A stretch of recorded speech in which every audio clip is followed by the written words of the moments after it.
7 सितंबर की रात चांद पर संकट विकराल, क्या धरती के लिए अशुभ काल। 7 सितंबर को चांद पर काली छाया, 45 दिन तक खौफ का साया।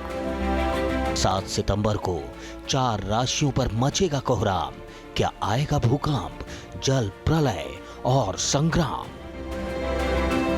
चंद्र ग्रहण, मंगल या अमंगल। 7 सितंबर की रात कोई आम रात नहीं होगी, बल्कि दुनिया एक ऐसे अद्भुत खगोलीय घटना का गवाह बनेगी जिसे पूर्ण चंद्र ग्रहण कहते हैं, यानी कि ब्लड मून। हिंदू शास्त्रों के मुताबिक चंद्र ग्रहण यानी राहु का प्रकोप, ग्रहों का ऐसा योग जो ज्योतिष में हो जाता है अशुभ संयोग, जिसका असर सब पर पड़ेगा।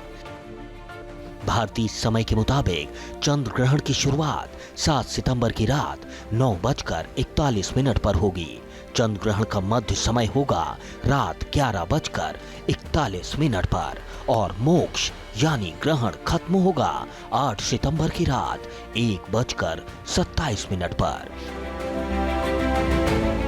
यानी पूरे 3 घंटे 46 मिनट तक चांद सूरज की किरणों से दूर रहेगा।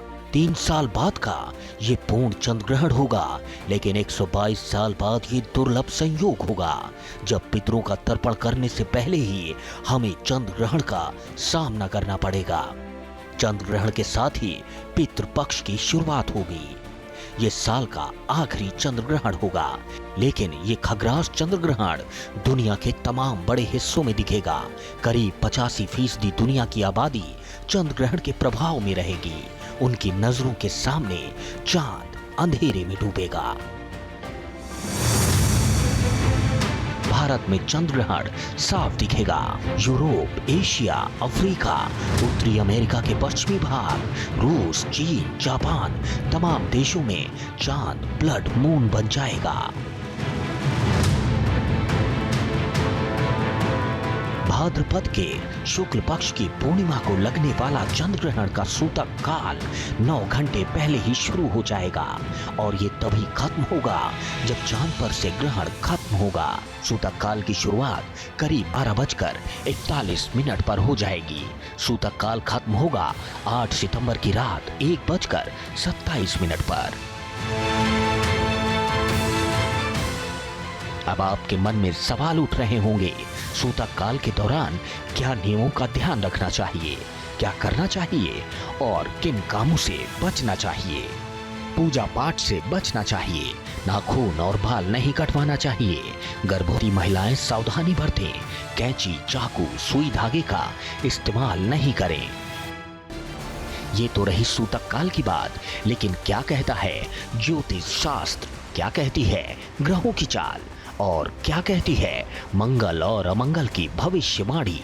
इतिहास में चंद्र ग्रहण को युद्ध, महामारी और प्राकृतिक आपदाओं से जोड़ा गया है और इस बार भी ज्योतिषी कह रहे हैं कि ये ग्रहण प्राकृतिक आपदाएं ला सकता है। 45 दिनों तक मंडराएगा भूकंप का खतरा। 45 दिनों तक जारी रह सकता है जल तांडव। 45 दिनों तक 2 देशों के बीच युद्ध की आशंका। लेकिन आपके लिए चंद्र ग्रहण शुभ या अशुभ होगा। आपके लिए 122 साल वाला खग्रास चंद्र ग्रहण का दुर्लभ संयोग क्या लेकर आएगा। आपके लिए चंद्र ग्रहण मंगल या अमंगल होगा। इस खास शो में हम आपको चंद्र ग्रहण से जुड़ी तमाम बारीकियों को ज्योतिषाचार्यों के सबसे बड़े पैनल के जरिए रूबरू करवाएंगे। देखिए, ग्रहण शब्द सुनकर ही मन में एक डर सा बैठ जाता है, एक डर का भाव पनपने लगता है।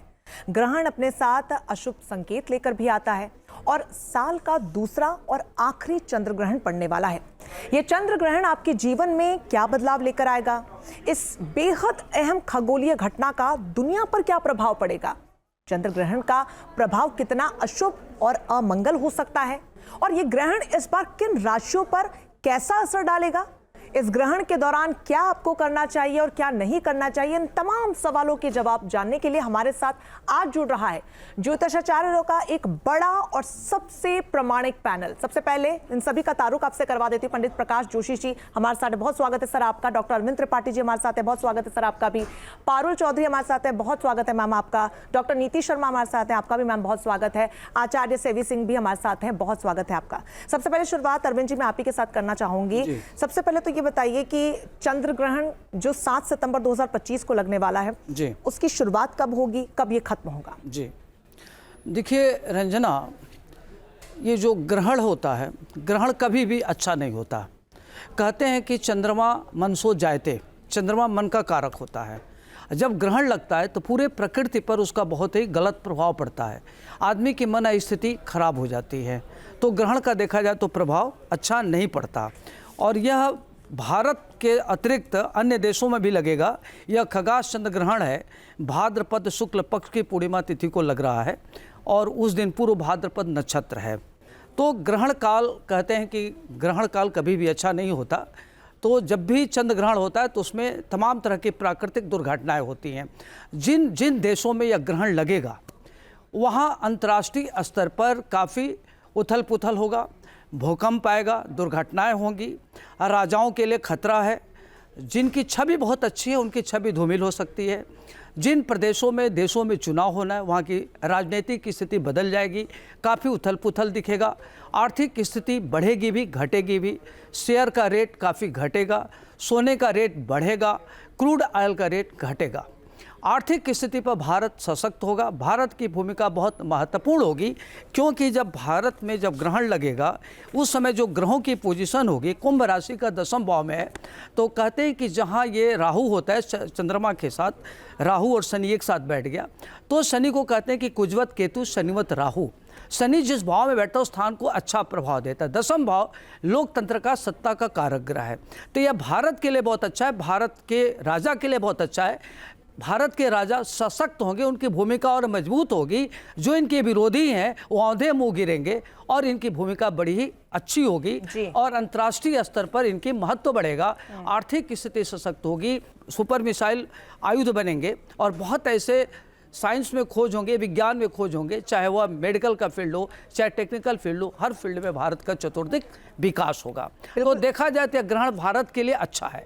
दूसरी बात ये देखना है कि ग्रहण काल कभी अच्छा नहीं होता, तो उसमें तमाम दुर्घटनाएं हो सकती हैं। जल प्लवन हो सकता है, जलीय दुर्घटना बहुत हो सकती है, सामुद्रिक दुर्घटना बहुत हो सकती है, जल को लेकर के खतरा हो सकता है। जो महिलाएं हैं वो बहुत कंट्रोवर्सी में आएंगी, चूंकि चंद्रमा पर लग रहा है तो कंट्रोवर्सी में। बिल्कुल अरविंद जी विस्तार से इस पर बात करेंगे कि इसका नकारात्मक असर कितना देखने को मिलेगा और सकारात्मक इसको कैसे बना सकते हैं। इसीलिए हमने ज्योतिषाचार्यों का एक बड़ा पैनल यहाँ पर बुलाया। पंडित जी मैं आपसे जानना चाहूंगी, इन तमाम मुद्दों पर तुम विस्तार से बात करेंगे, लेकिन कोई भी ग्रहण जब लगता है तो उसका सूतक काल बहुत महत्वपूर्ण होता है। ये ग्रहण जब लगेगा इसका सूतक काल कब लगेगा?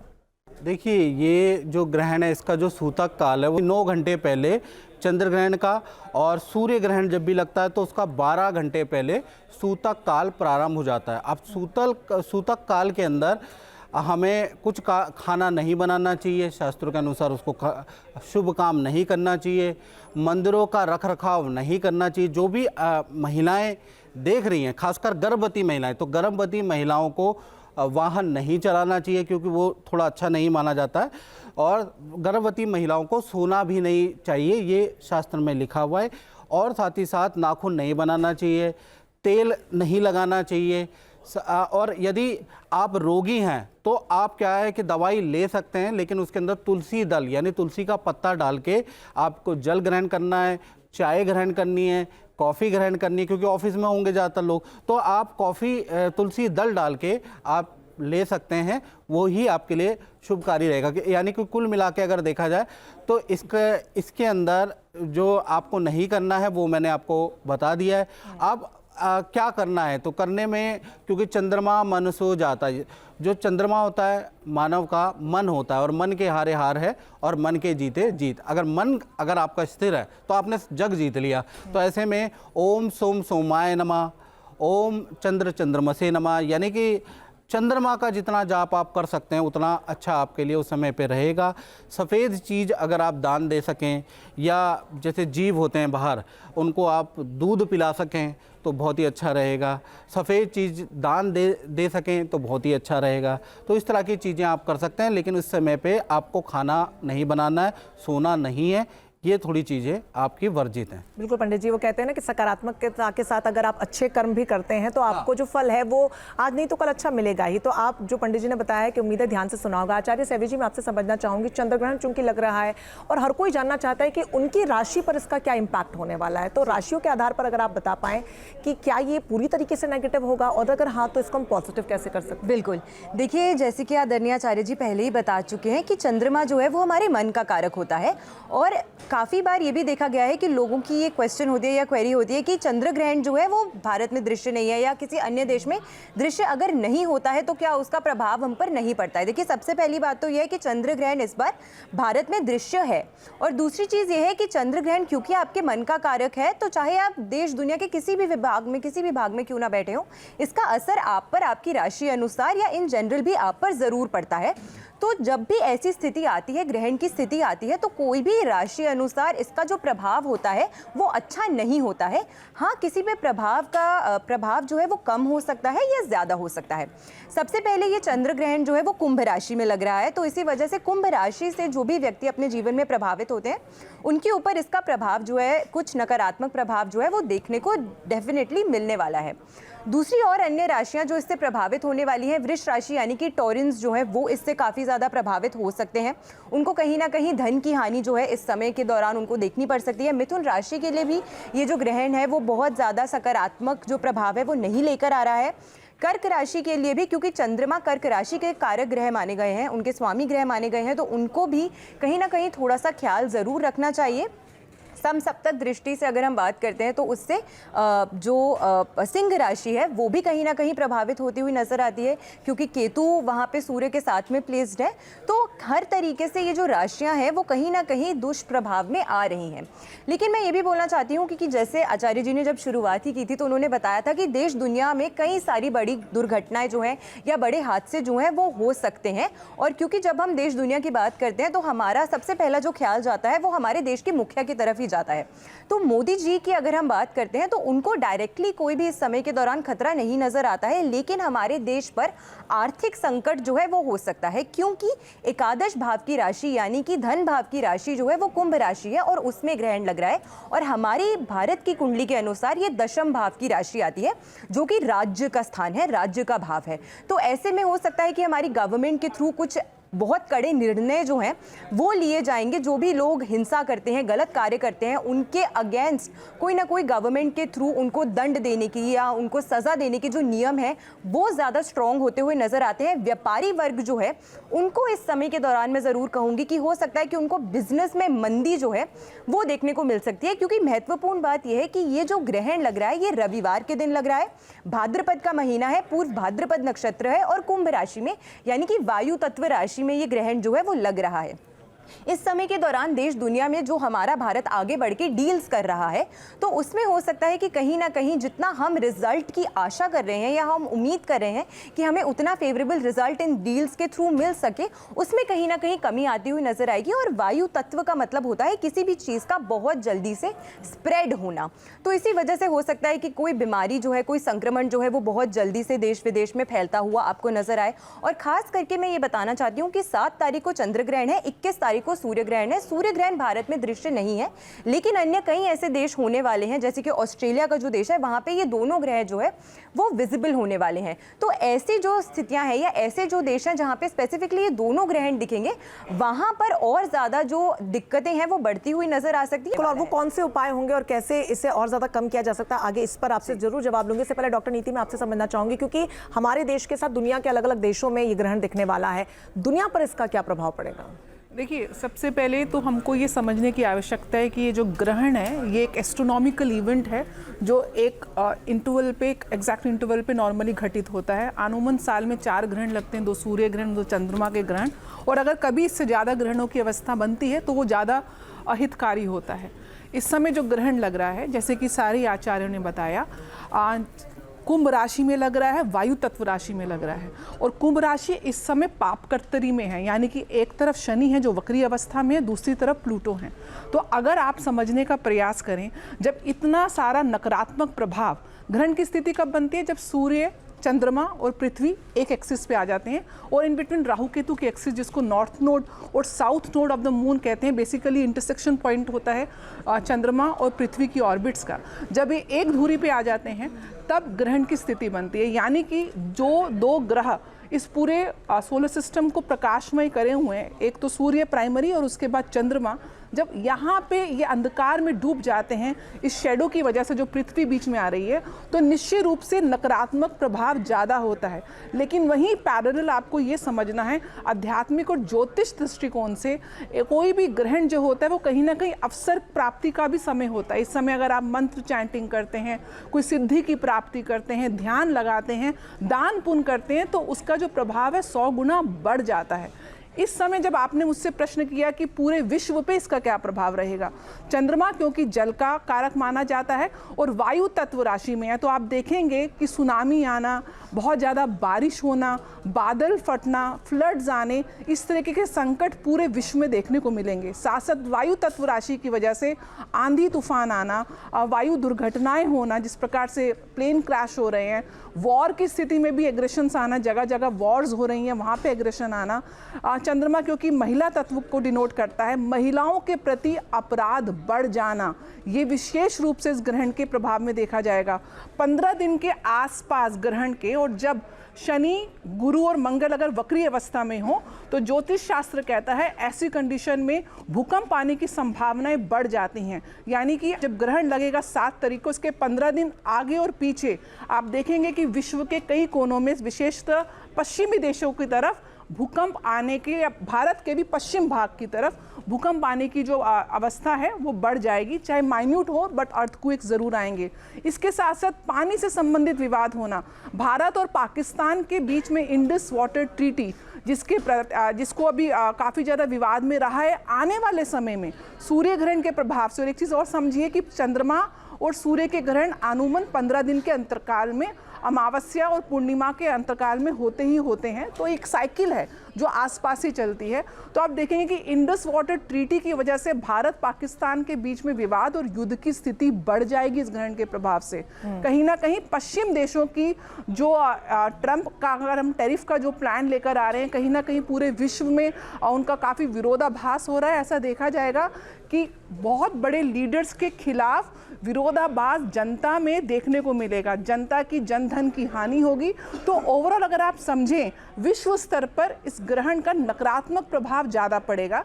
लेकिन क्योंकि गुरु की दृष्टि है चंद्रमा और राहु के ऊपर, उसकी वजह से कहीं ना कहीं डैमेज कंट्रोल गुरु करता हुआ देख रहा है। और साथ में सूर्य जो चंद्रमा के सामने है, बुध के साथ बुधादित्य योग भी बनाए हुए हैं। तो प्लस माइनस आप समझेंगे, माइनस को मैं बोलूँगी कि 65 to 70% इस ग्रहण के नकारात्मक प्रभाव मिलेंगे। लेकिन eastern part of the world में कंपैरेटिवली कम लॉसेस होगा as compare to the western part. और साथ साथ जो भी जातक या शहर जिनकी राशि कुंभ है, सबसे ज़्यादा प्रभावित इस समय कुंभ राशि के जातक, और कुंभ राशि यानी कि उस राशि से संबंधित जितने भी शहर हैं उनको सबसे ज़्यादा प्रभावित करेगा। साथ साथ सिंह राशि को भी प्रभावित करेगा, क्योंकि कहीं ना कहीं केतु का वहाँ बैठना सिंह राशि को वहाँ पे दूषित करता है। शनि की 7.5 और ढैया भी इन दोनों राशियों को काफ़ी ज़्यादा प्रभावित कर रही है। ग्रहण काल में आप जितना हो सके आप दान करिए, पुण्य करिए, मंत्रों का जाप करिए। गर्भवती महिलाएं विशेष तौर पे इस समय ध्यान करें। कोई भी शार्प ऑब्जेक्ट, जिस समय ग्रहण का पूर्ण काल 3.5 घंटे के आसपास जो रहेगा, आप इस समय कोई भी शार्प ऑब्जेक्ट्स का इस्तेमाल करना वर्जित इसलिए माना जाता है क्योंकि चंद्रमा को मन का कारक माना जाता है। जब ये ग्रहण ग्रस्त होता है तो कहीं ना कहीं डिप्रेसिव टेंडेंसी, ओवर थिंकिंग की टेंडेंसी, पास्ट में हम चले जाते हैं, पुराने रिश्तों को याद करने लगते हैं, कोई ना कोई एंजाइटी के इश्यूज अमूमन हर प्राणी में देखने को मिलता है। आप देखेंगे जो लोग असाइलम्स में होते हैं, जो लोग मेंटल हॉस्पिटल्स में होते हैं, ड्यूरिंग चंद्रमा की जब पूर्ण स्थिति होती है, पूर्णिमा की, अमावस्या की स्थिति, और विशेष रूप से जब ग्रहण की स्थिति होती है, तो ऐसे पेशेंट्स को या ऐसे मरीजों में एंजाइटी के इश्यूज बहुत ज़्यादा देखने को मिलते हैं। तो इसीलिए कहा जाता है कि ग्रहण काल को जितना आप मानसिक ऊर्जा को केंद्रित करके आप जितना मेडिटेशन करेंगे, आपकी जो मानसिक जो एंजाइटीज़ हैं उसको आप कंट्रोल कर पाएंगे। इसलिए ग्रहण काल में मेटल का यूज़, शार्प ऑब्जेक्ट का यूज़ मना किया जाता है। घर को शुद्ध करें गंगा जल से, और ग्रहण के उपरांत भी गंगा जल से शुद्ध करके स्नान करें। खाना ना खाएं, और खाने की स्थिति है तो तुलसी पत्र डाल के आप खाना खाएं, उससे खाने की जो अशुभता है वो कम हो जाती है। छोटे छोटे उपायों से, मंत्र जाप से आप ग्रहण के शुभ परिणाम प्राप्त कर सकते हैं। बिल्कुल, एक क्विक रिएक्शन में आपसे पंडित जी लेना चाहूंगी कि आपने पॉलिटिकल चेंज का भी जिक्र किया था शुरुआत में, क्या पॉलिटिकली बड़ा उथल फेर आप देख रहे हैं? देखिए रंजना, ये बहुत महत्वपूर्ण प्रश्न है। अभी भारत देश के लिए जो भी इस बीच में चुनाव होगा, उसमें जो सनातन धर्म को मानने वाले जो आध्यात्मिक पार्टियां हैं आगे बढ़ेगी। इसमें बीजेपी के ही कोलिब्रेशन से सरकार बनेगी और बिहार में बीजेपी आएगी, इसमें कोई संदेह नहीं है, नंबर 1। नंबर 2, भारत के राजा के लिए अभी जो लग रहा है कि चूंकि इनका आप देखिए तो वृश्चिक लग्न की कुंडली है, चंद्रमा मंगल इनका लग्न में है और इनका भाग्य उसके साथ बैठा हुआ लग्न में मंगल के साथ, तो कहते हैं कि नीचभंग राजयोग बन गया। जब भी ऐसे लोगों की जब प्रतिकूल परिस्थिति आती है उनके हौसले बढ़ जाते हैं और वो नकारात्मकता में सकारात्मक की स्थिति मजबूत हो जाती है। ऐसे में मोदी जी की स्थिति बहुत मजबूत होगी और मोदी जी भी आगे लंबे समय तक राजकाज करेंगे। अभी उनके लिए कालखंड काफ़ी अच्छा है। इसमें अगर आप भारत की कुंडली देखेंगे वृषभ लगन की, और कहीं ना कहीं सूर्य और बुध, और जो ये ग्रहण बन रहा है पूर्वा भाद्रपद नक्षत्र कुंभ राशि में बन रहा है। 2 योग जनता को याद रखने चाहिए जो इस वक्त बन रहे हैं और बड़े भयंकर योग हैं। यानी कि पहला, अगर योग के बारे में हम बात करें, छत्रभंग योग इस समय पे बन रहा है जो कि खराब होता है। अब इससे होगा क्या? पहला तो अमेरिका और भारत का जो वाद विवाद है और ज़्यादा गहरा सकता है। दूसरी चीज़, कश्मीर के अंदर और बंगाल के अंदर आतंकवादी घटना दोबारा हो सकती है, दोबारा युद्ध वाले हालात दोबारा हो सकते हैं। मैं आपको बता दूं 60 दिन तक ऐसी स्थिति बन रही है, उसके योग बनते हैं। साथ ही साथ पाकिस्तान से वाद विवाद और पाकिस्तान के अंदर दिक्कत वाली समस्याएं भी बन रही है। तो कुल मिला के देखा जाए तो ये जो 60 दिन है इसके अंदर अब एक IRC को बड़ा पावरफुल देखेंगे। इंडिया, रशिया और चाइना का गठबंधन देखेंगे। साथ ही साथ इसी जो साल के दिसंबर तक आप देखेंगे कि चाइना से हमारे लगाव बढ़ जाएंगे। चाइना में जो प्रतिबंध भारत ने किए हैं वो धीरे धीरे हटने लगेंगे। यानी कि कुल मिला के देखा जाए तो चाइना की ओर हमारी मित्रता दिख रही है, लेकिन पाकिस्तान से दोबारा झड़प हो सकती है। बिल्कुल, और इसके संकेत भी कहीं ना कहीं, डॉक्टर नीति, मैं आप ही समझना चाहूंगी क्योंकि एक बार सीज फायर हुआ, हालांकि उसके बाद से लगातार ऐसे संकेत दिए जा रहे हैं, फिर चाहे वो रक्षा मंत्री भी हों और हमारी आर्मी फोर्सेस की तरफ की तैयार हमारी पूरी फोर्स है। इसका मतलब क्या समझे? और जैसे कि पंडित जी भी कह रहे हैं कि युद्ध के पूरे आसार है, क्या युद्ध होगा? देखिए, भारत की इस समय चंद्रमा की महादशा 11 सितंबर को समाप्त हो रही है और मंगल की महादशा प्रारंभ हो रही है। एक तो जब एक बड़ी दशा खत्म होती है और नई दशा प्रारंभ होती है तो वो ट्रांसफॉर्मेशन का फेज होता है।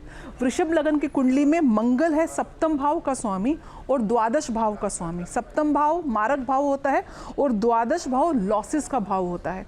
और भारत की अपनी कुंडली में मंगल द्वितीय भाव यानी कि धन के भाव में, राजकीय कोष के भाव में बैठे हुए हैं, यानी कि 12वें भाव से 11वें अगर हम भावत भावम का सिद्धांत लगाएंगे, और सप्तम भाव जो ऑपोजिशन को दिखाता है वहां से षडाष्टक बैठे हुए हैं। इस पूरी परम्यूटेशन कॉम्बिनेशन को समझने की बात है। सबसे पहले मंगल सेना का कारक है, युद्ध का कारक है।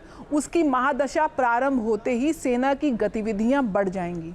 दूसरा 12th हाउस का लॉर्ड है जो आपके बॉर्डर्स को दिखाता है, यानी कि बॉर्डर राज्यों में उनसे आपका जो मंगल है 11वें स्थान में दूसरे भाव में हो गया, आपको वहां से वो मंगल भूमि का भी कारक है। युद्ध के बाद, युद्ध तो होगा, निश्चिंत होगा, सीज फायर टेम्परेरी था, सीज फायर सिर्फ एक अलार्मिंग सिचुएशन थी। मीनवाइल चाइना का भारत के पक्ष में आना एक डिप्लोमेटिक कदम है। मैं नहीं समझती लंबे समय तक चाइना भारत के साथ रहेगा। ये बहुत एक डिप्लोमेटिक स्ट्रेटेजिक कदम है भारत का कि चाइना को अपने पक्ष में लेना और कहीं ना कहीं पाकिस्तान को थ्रेट करना। पैरेलली आप देखेंगे कि जब ये वॉर की स्थिति आएगी, भूमि का एक भाग भारत के पक्ष में आएगा ही आएगा। जब गुरु का गोचर अक्टूबर के आसपास उच्च राशि में होगा, कर्क राशि में, क्योंकि गुरु इस समय अतिचारी चल रहे हैं, अतिचारी प्लैनेट के प्रभाव से भारत में भूमि का लाभ होगा, but after so much of struggle and bloodshed, it will be there. तो वॉर की स्थिति है, point number 1। Point number 2, war की स्थिति दो पक्षों पर होगी, एक लैंड को लेके और एक इंडस वाटर ट्रीटी को लेके, बिकॉज ऑफ द ग्रहण जो कि वाटर तत्व राशि में लग रहा है। तीसरी स्थिति, चाइना का जो गठबंधन है वो बहुत ही टेम्परेरी और बहुत ही एक तरीके से डिप्लोमेटिक गठबंधन है, वो लॉन्ग टर्म रिलेशन नहीं रहेगा। तो और दूसरा सप्तम भाव, क्योंकि ऑपोजिशन का भाव आता है, चुनावों की बात हो रही है, चुनाव चाहे बिहार के हों या उसके बाद बंगाल के हों, it will not be easy for NDA to lead these elections. Bihar के चुनाव में एक बहुत बड़ा पैरामीटर बनेगा प्रशांत किशोर की पार्टी जन स्वराज पार्टी। वहाँ पे कहीं ना कहीं पोलराइजेशन ऑफ जब वोट्स होंगी उसका बेनिफिट बीजेपी को मिलेगा। स्टेट अवे लमसम में बीजेपी को निकालना बिहार का चुनाव is a challenge right now according to the planetary position also. जब मंगल सप्तम भाव जब एक्टिवेट हो जाएगा तो कहीं ना कहीं आक्रोश आप देखना बिहार में अभी चुनावों के समय हिंसा और विरोधाभास और प्रोटेस्ट जैसी घटनाएं बढ़ेंगी जैसे जैसे हम चुनाव के पास जाते जाएंगे, बट इनडायरेक्टली इसका लाभ एनडीए को होगा। आचार्य सेवी जी, मैं आपसे समझना चाहूंगी, ट्रंप ने अभी फिर एक बार से कहा था कि जिस तरीके से भारत का अप्रोच है पाकिस्तान की तरफ से ठीक नहीं है कहीं ना कहीं, और अगर वापस से युद्ध होता है तो मैं ही रुकवाऊंगा। आपको लग रहा है कि ट्रंप साहब कर पाएंगे ये आगे? उनकी कुंडली ठीक ठाक चल रही है?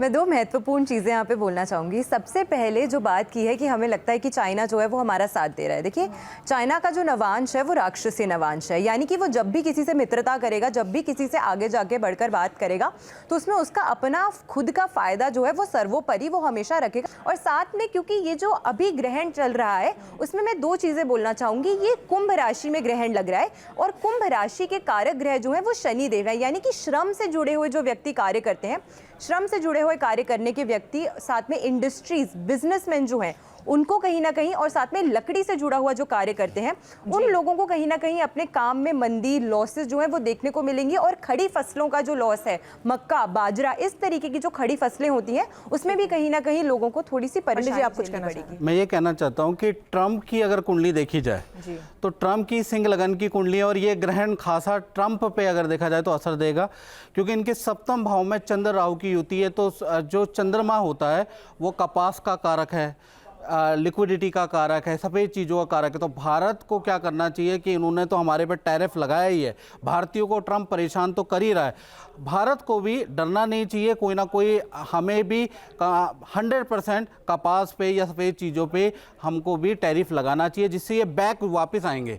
याद रखिएगा, तो भारत को सहना नहीं है, भारत को कहीं ना कहीं इसका जवाब देना पड़ेगा और उससे ट्रंप दोबारा बैक आ सकते हैं। ये जो स्थिति चल रही है, और अगर चुप रहा भारत तो मान के चलिए कि और ज़्यादा दिक्कत आएगी। बिल्कुल पंडित जी, और 2-3 बड़े स्टेटमेंट आप सभी ने दिए हैं क्योंकि वो ऑन रिकॉर्ड हैं, और ऐसा अगर होता है तो वाकई में अब देश और दुनिया देखेंगे कि जो हमारे ज्योतिषाचार्य कह रहे हैं वो वाकई एकदम सटीक। अब जो युद्ध हो रहे हैं, रूस यूक्रेन का युद्ध, इजराइल हमास का युद्ध, वो अभी तक पूरी तरीके से खत्म हुए नहीं है, और ट्रंप साहब यहाँ भी आके बोल रहे हैं कि हमने रूस और यूक्रेन का युद्ध हम समाप्त करवाएंगे। तो सवाल आपसे यही है, क्या ये जो दोनों देशों के युद्ध है ये और भीषण होंगे आने वाले समय में, या फिर ट्रंप साहब रुकवा देंगे इसको भी? देखिए रंजना, अभी जो युद्ध की स्थिति है अभी बनी रहेगी, अभी युद्ध समाप्त होने की स्थिति में नहीं है, और अभी रशिया और यूक्रेन में युद्ध चलेगा और अभी अन्य देशों में भी युद्ध होगा।